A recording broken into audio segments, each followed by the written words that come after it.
Ou mandar um salve pra Brasília, Paraná, Santa Helena, ou qualquer cidade, né? Brasília, Paraná, Santa Helena, show, São José dos Campos, Rio Claro, salve pra todas as cidades que eu não falei. Brasília, eu já falei. Que mais? São José do Rio Preto, Mato Grosso do Sul, já falei. Que mais? Curitiba também já falei. Curitiba também já falei. Que mais? Guaratiquitá também já falei. Então, só faltam essas duas.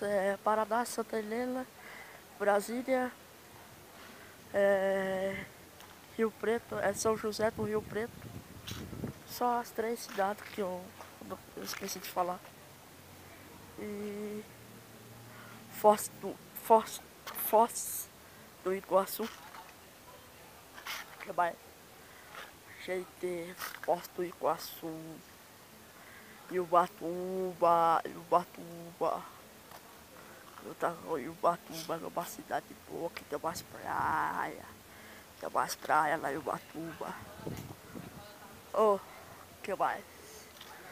Que mais essa porra aí? Que mais essa porra? Que mais?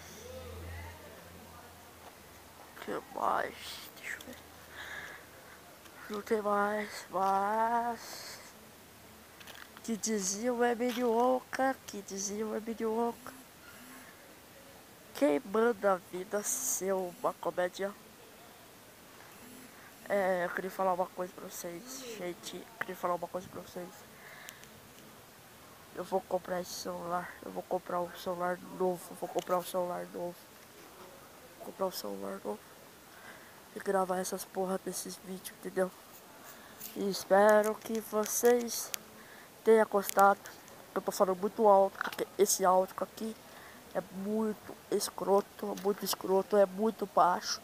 Eu sei que é muito baixo. E ó, que eu tô de touca. Ninguém tá me reconhecendo. Depois do intervalo, vou pra ciência. Depois da ciência eu vou pro meu trabalho. Depois sei lá o que eu vou fazer. Vou procurar, vou estudar. Bicho, tô bem triste, mas as coisas acontecem. Qualquer dia eu fico animado, mas tá tudo certo. Eu desativei o Facebook que eu quero tempo, entendeu? Desativei o Facebook porque eu quero tempo, falou? Então, gente, um grande abraço pra você que não gostaram. Valeu, firmeza, que saíram, valeu, firmeza.